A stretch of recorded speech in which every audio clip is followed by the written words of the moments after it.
নমস্কার বন্ধুরা, আশা করি সকলেই খুব ভালো আছো। চলে এসেছি নতুন আরেকটি ভিডিও নিয়ে। আজ আমার গন্তব্যস্থল উত্তরপ্রদেশের গোরখপুর।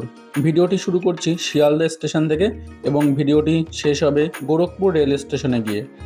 তো আমি এখন শিয়ালদা স্টেশন থেকে একটা ক্যাব বুক করে নিয়েছি। তো আমরা 4 জন শেয়ারে ছিলাম। তো এখান থেকে আমি এখন যাব শালিমার রেলওয়ে স্টেশন। তো তোমরা সবাই জানো, যেহেতু শিয়ালদা স্টেশন থেকে শালিমার যাওয়া খুবই দুঃসাধ্য ব্যাপার। মানে বাস খুব কম থাকে এবং বাসে গেলে শালিমার স্টেশনের রেলগেটের ওখানে নামিয়ে দেয়, যেখান থেকে ব্যাগপত্র নিয়ে অনেকটা হেঁটে যেতে হয়। তোমরা যদি কখনো শিয়ালদা থেকে শালিমার যাও, সব থেকে ভালো হবে যদি তোমরা ওলা বা উবের বুক করে নাও। তো আমি একটা ক্যাব বুক করে বেরিয়ে পড়লাম শালিমার রেলওয়ে স্টেশনের উদ্দেশ্যে। তো এখন আমি চলে এসেছি দ্বিতীয় হুগলি সেতুর উপরে। এটি হচ্ছে দ্বিতীয় হুগলি সেতু, যেটি বিদ্যাসাগর সেতু নামে পরিচিত। তো চলো জেনে নেওয়া যাক এই দ্বিতীয় হুগলি সেতুর কিছু ইতিহাস। কলকাতা মহানগরী এবং হাওড়া মহানগরী এই দুই যমজ শহরের সাথে হুগলি নদীর উপর দিয়ে একটাই যোগাযোগ মাধ্যম, সেটি ছিল রবীন্দ্র সেতু বা আমাদের সবার গর্বের হাওড়া ব্রিজ। তাই এই হাওড়া ব্রিজের উপর যানজট কমানোর জন্য এবং যানবাহনের চাপ কমানোর জন্য এবং এই সেতুটির কনস্ট্রাকশনের কাজ শুরু হয় 1979 সালে। 1992 সালে সবার জন্য এই দ্বিতীয় হুগলি সেতুর দ্বার উন্মুক্ত করে দেওয়া হয়। এই সেতুটি তৈরি করতে প্রায় 388 কোটি টাকা খরচ হয়েছিল এবং এই ব্রিজ দিয়ে পার ডে 85,000 গাড়ি পারাপার করতে পারবে। 85,000 ট্রাফিকের লোড এই ব্রিজটি বহন করার সক্ষমতা রাখে। এই ব্রিজটি তৈরি করার মূল উদ্দেশ্যই ছিল হাওড়া ব্রিজের যানবাহনের ভার কমানো। কথা বলতে বলতে পার হয়ে এলাম দ্বিতীয় হুগলি সেতু। এই যে সামনে দেখতে পাচ্ছ, এটা আমাদের পশ্চিমবঙ্গ সরকারের প্রশাসনিক ভবন নবান্ন। তোমরা এই নবান্ন সবাই চেনো। তো এই দ্বিতীয় হুগলি সেতু দিয়ে নবান্নে আসতে হয়। তো ডান সাইডে নবান্ন রেখে আমরা সামনে এগিয়ে চললাম শালিমার রেলওয়ে স্টেশনের দিকে। তো আমি শিয়ালদা স্টেশন থেকে 4:49 বেরিয়েছিলাম। তো আমি এখন চলে এসেছি শালিমার রেল স্টেশনে। আমি একটু আগে এসেছিলাম, কারণ যেহেতু শালিমার স্টেশন পর্যন্ত আসতে যাতায়াতের খুব অসুবিধা, সন্ধ্যার পরে তেমন কোনো গাড়ি পাওয়া যায় না। তো সেই কারণেই আমি আগেই পৌঁছে গিয়েছিলাম শালিমার রেলওয়ে স্টেশনে। ঘড়িতে বাজে 5:27 আর আমি এখন চলে এসেছি শালিমার রেলওয়ে স্টেশনের সামনে। তো এই শালিমার রেলওয়ে স্টেশন থেকে দক্ষিণ ভারত যাওয়ার বেশিরভাগ ট্রেনগুলি এখন হাওড়ার পরিবর্তে এই শালিমার রেলওয়ে স্টেশন থেকে ছাড়ে। এই শালিমার স্টেশন থেকে 15:21 শালিমার গোরখপুর উইকলি এক্সপ্রেস ধরে যাব গোরখপুর জংশন।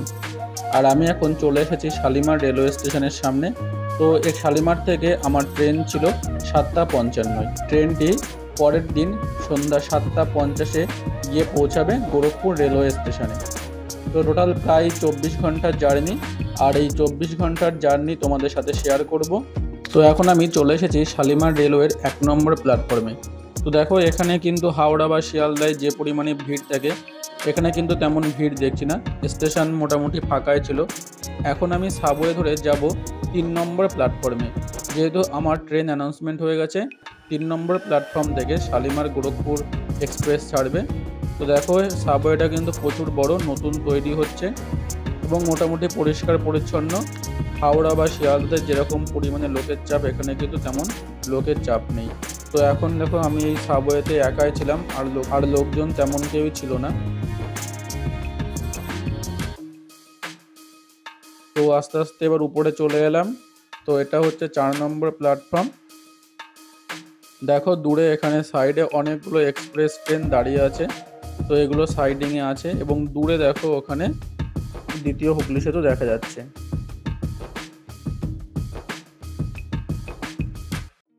তো প্ল্যাটফর্মে ট্রেন চলে আসার পর আমি ট্রেনে উঠে পড়লাম।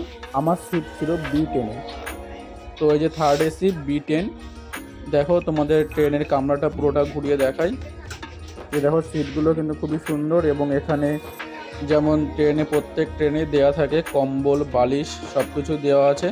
এটি একটি উইকলি এক্সপ্রেস। এটি শালিমার রেলওয়ে স্টেশন থেকে প্রতি মঙ্গলবার সন্ধ্যা 7:50 ছেড়ে যায় এবং পরদিন বুধবার সন্ধ্যা 7:55 গোরখপুর রেল স্টেশনে গিয়ে পৌঁছায়। কলকাতা থেকে গোরখপুর যাওয়ার জন্য তোমরা হাওড়া স্টেশন থেকে পেয়ে যাবে রোজ বাগ এক্সপ্রেস, যেটি প্রতিদিন হাওড়া থেকে গোরখপুরের মধ্যে চলাচল করে, এবং তোমরা কলকাতা স্টেশন থেকেও পেয়ে যাবে পূর্বাঞ্চল এক্সপ্রেস, যেটি প্রতিদিনই থাকে, যেটা কলকাতা স্টেশন থেকে গোরখপুর রেল স্টেশনের মধ্যে চলাচল করে। ভোরের আলো ফুটতেই ট্রেনের জানালা দিয়ে বাইরে তাকিয়ে দেখি চারিদিকে অপরূপ সবুজ প্রকৃতি। তো এখন আমি আছি বিহারের মধ্যে। চারিদিকে দেখো অসংখ্য তালসারি এবং দূরে একটা রাস্তা দিয়ে ছুটে চলেছে একটা ট্রলি। তো এখানে পরিবেশটা কিন্তু খুবই সুন্দর। দূরে একটা পাহাড় দেখতে পাচ্ছি। তো কথা বলতে বলতে এখন আমি চলে এসেছি বিহারের রফিগঞ্জ রেল স্টেশনে। তো আমি এখন ক্রস করছি বিহারের রফিগঞ্জ রেল স্টেশন। তো এটা একটা পুরোটাই ট্রেন জার্নির ভিডিও। তোমরা যারা আমার মতো ট্রেন জার্নি করতে ভালোবাসো, আশা করি তোমাদের ভিডিওটি খুবই ভালো লাগবে। এবং ভিডিওটি যদি তোমাদের ভালো লাগে তাহলে অবশ্যই কিন্তু তোমরা কমেন্ট করে জানিও এবং একটা লাইক করো। আর ভিডিওটি যদি তোমাদের ভালো লেগে থাকে তাহলে অবশ্যই চ্যানেলটি সাবস্ক্রাইব করে পাশে থাকা বেল আইকনটি প্রেস করে দিও, যেন পরবর্তী ভিডিওর নোটিফিকেশান তোমরা খুব সহজেই পেয়ে যেতে পারো। রফিগঞ্জের পর আমরা পার হয়ে গেলাম সোন নদী। তো তোমরা যে দেখতে পাচ্ছ এটা হচ্ছে সোন নদী। এই সোন নদী পার করার পরই চলে আসবে Dehri on soon railway station. এটা হচ্ছে Dehri on soon railway station. এখান দিয়ে আমি আগেও অনেকবার যাতায়াত করেছি। তো বারাণসী, নিউ দিল্লি এইসব জায়গায় যেতে গেলে এই দেহরি অন সোন এই জায়গার উপর দিয়ে ট্রেনগুলো বেশিরভাগ যায়। রেলওয়ে স্টেশনে কিন্তু প্রচুর লোকজন আছে, সবাই অপেক্ষা করছে যে যার গন্তব্যস্থলে পৌঁছানোর জন্য। Dehri on soon railway station পার করে আমাদের ট্রেন এখন ছুটে চলেছে জিটি রোড বরাবর। এই সেই জিটি রোড যেটা গ্র্যান্ড ট্রাঙ্ক রোড নামে পরিচিত, যেটা আমাদের কলকাতা থেকে দিল্লি পর্যন্ত বিস্তৃত। তো এই জিটি রোড বরাবর এখন আমাদের ট্রেন দুর্বার গতিতে ছুটে চলেছে। যাত্রাপথে এরকম ছোট ছোট অনেক হল্ট রেলওয়ে স্টেশন আমরা পেরিয়ে এলাম। এখন যাচ্ছি আমরা শহীদ রাজা রেলওয়ে স্টেশন পেরিয়ে। এভাবেই আমাদের ট্রেন এগিয়ে চলছে আজকের গন্তব্যস্থলের দিকে। আমরা এখন চলে এসেছি পিটি দীনদয়াল উপাধ্যায় রেলওয়ে জংশনে, যেটা মুঘলসরাই নামে পরিচিত। মুঘলসরাই রেলওয়ে স্টেশনে পৌঁছানোর সাথে সাথে শুরু হয়ে গেল প্রচুর পরিমাণে বৃষ্টি। উল্টো সাইডের লাইনে দাঁড়িয়ে আছে আহমেদাবাদ লখনৌ এক্সপ্রেস। দেখো এই যে এটা হচ্ছে দীনদয়াল উপাধ্যায় রেলওয়ে জংশন। এখন কিন্তু প্রচুর পরিমাণে বৃষ্টি হচ্ছে।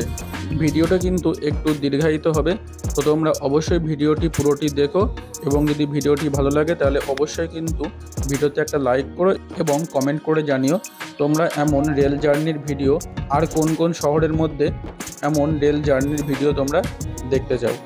আর ভিডিওর মধ্যে তোমাদেরকে আজকে জানাবো তোমরা কিভাবে অনলাইনে আইআরসিটিসির অ্যাপ থেকে অনলাইনে খাবার অর্ডার করবে। যেহেতু তোমরা যারা ট্রেনে ট্রাভেল করো তোমরা সবাই ট্রেনের খাবারের টেস্ট কতটা ভালো হয়, তো সেই কারণেই আজ আমি তোমাদের দেখাবো তোমরা ট্রেনে বসে কীভাবে আইআরসিটিসির অ্যাপ দিয়ে অনলাইনে খাবার অর্ডার করবে এবং সেটা তোমাদের নির্দিষ্ট রেলওয়ে স্টেশনে এসেই তোমাদেরকে ডেলিভারি দিয়ে দেবে। তো এখন তোমরা দেখতে পাচ্ছ গঙ্গা নদী। তো এই যে আমি এখানে দরজার ধারে দাঁড়িয়ে ভিডিও করছিলাম বলে এখান থেকে ট্রেন অ্যাটেন্ডেন্স যারা ছিলেন তারা এসে দরজাটা বন্ধ করে দিল, বললো এখানে দরজা খোলা রাখা যাবে না।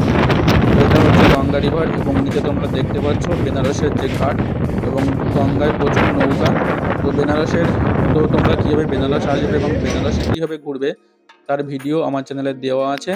তো আমি আই বাটনের লিঙ্ক দিয়ে দেবো, তোমরা সেখান থেকে ক্লিক করে দেখে নিতে পারো, অথবা ডেসক্রিপশন বক্সের লিঙ্ক দেওয়া থাকবে, সেখান থেকেও তোমরা ভিডিওটি দেখে নিতে পারো। তো চলো কথা বলতে বলতে আমরা এখন ক্রস করছি কাশী রেলওয়ে স্টেশন। এই কাশী রেলওয়ে স্টেশন পার করার কিছুক্ষণের মধ্যেই আমরা পৌঁছে যাব বারাণসী রেলওয়ে জংশনে।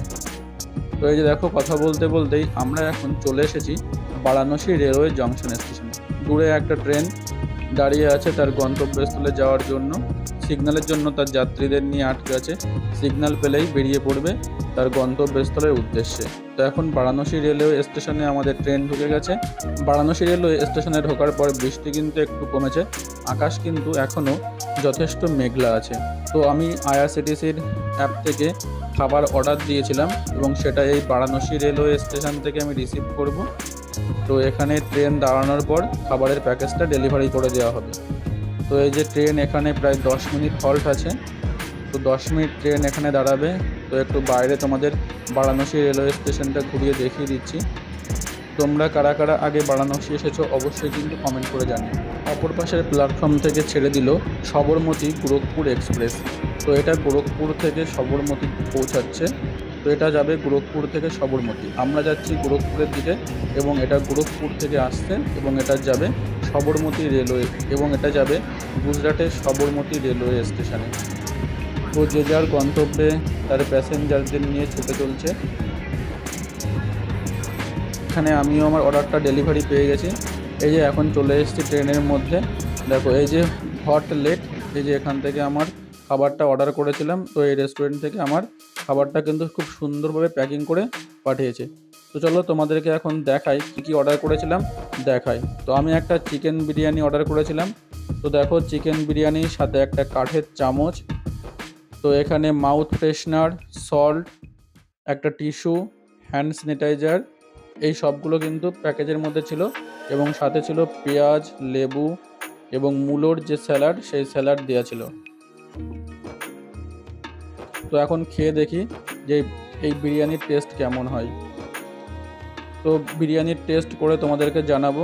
তো এই যে বিরিয়ানির টেস্ট এতটাই ভালো ছিল যে আমার বাড়ি থেকে আনা খাবারের সাথে বিরিয়ানিটা মিশিয়ে খেতে হচ্ছিল, কারণ বিরিয়ানির টেস্ট এতটাই ভালো। তো ভেবেছিলাম হয়তো আমাদের পশ্চিমবঙ্গের মতো বিরিয়ানি এখানেও পাবো, বাট পশ্চিমবঙ্গের বিরিয়ানির সাথে এই দিকের বিরিয়ানির তুলনা কিন্তু করলে তোমরা কিন্তু পস্তাবে। দেখো এই যে চিকেন কিন্তু একদম পুরো ভাজা একটা চিকেন দিয়েছে এবং রাইসের আমরা যে ধরনের বিরিয়ানি খেয়ে অভ্যস্ত তার সাথে কিন্তু তার কোনো রকমই মিল নেই। আমার বাড়ি থেকে আনা খাবারের সাথে মিশিয়ে বিরিয়ানি খেতে হচ্ছে। তাহলে তোমরা বুঝে থাকো এই বিরিয়ানির টেস্টটা কতটা ভালো ছিল। তোমরা কীভাবে আইআরসিটিসির অনলাইন থেকে খাবার অর্ডার করবে তার লিঙ্ক আমি আই বাটনে এবং ডেসক্রিপশন বক্সে দিয়ে রাখবো। তোমরা সেখান থেকে ভিডিওটি দেখে নিতে পারো। তো খাবার দাবার খাওয়ার পর একটু রেস্ট করে এখন আমি চলে এসেছি গোরখপুর রেলওয়ে স্টেশনে। এই যে আমি এখন ট্রেন থেকে নেমে হেঁটে যাচ্ছি সামনে ওভারব্রিজের দিকে। তো এখানে আজকে আমার ট্রেন জার্নি শেষ। তো শালিমার স্টেশন থেকে আমি এসে পৌঁছালাম এখন গোরখপুর রেলওয়ে স্টেশনে। তো চলো তোমাদের স্টেশনের বাইরে নিয়ে গিয়ে দেখাবো। এই গোরখপুর রেলওয়ে প্ল্যাটফর্ম কিন্তু সবথেকে দীর্ঘতম প্ল্যাটফর্ম। তো সত্যি এখানে নেমে দেখলাম প্ল্যাটফর্মের এক মাথা থেকে অন্য মাথা দেখা যাচ্ছে না। তো প্রচুর বড় রেলওয়ে স্টেশন এবং প্ল্যাটফর্ম কিন্তু খুবই বড়। তো আমি এখন এই যে ওভারব্রিজের উপর চলে এসেছি এবং যাচ্ছি এক্সিট পয়েন্টের দিকে। তো এক্সিট পয়েন্ট দিয়ে আমি বাইরে বেরিয়ে দেখাবো তোমাদের গোরখপুর রেলওয়ে স্টেশনটি। এই যে বন্ধুরা দেখতে পাচ্ছ এটা হচ্ছে গোরখপুর রেলওয়ে স্টেশন। বিল্ডিংটা কিন্তু খুব সুন্দর, স্টেশনটা কিন্তু খুবই পরিষ্কার পরিচ্ছন্ন। আশেপাশে কিন্তু তেমন কোথাও কোনো নোংরা দেখতে পাচ্ছি না এবং খুবই পরিষ্কার পরিচ্ছন্ন একটা রেলওয়ে স্টেশন। তো বন্ধুরা আজ আমি শালিমার স্টেশন থেকে গোরখপুর যে রেল জার্নি সেটা শেষ করলাম। তো তোমরা ভিডিওটি যারা পুরোটা দেখলে তোমাদের ভিডিওটি কেমন লাগলো অবশ্যই কিন্তু কমেন্ট করে জানিও। আর ভিডিওটি যদি তোমাদের ভালো লেগে থাকে তাহলে অবশ্যই কিন্তু চ্যানেলটি সাবস্ক্রাইব করে পাশে থাকা বেল আইকনটি প্রেস করে দিও। গোরখপুর রেল স্টেশনে পৌঁছে আজ আমি আমার এই জার্নি কমপ্লিট করলাম। দেখা হচ্ছে পরবর্তী আবার কোনো নতুন একটি ভিডিওতে। ততক্ষণ পর্যন্ত সবাই ভালো থেকো, সুস্থ থেকো। দেখা হচ্ছে পরবর্তী ব্লগে।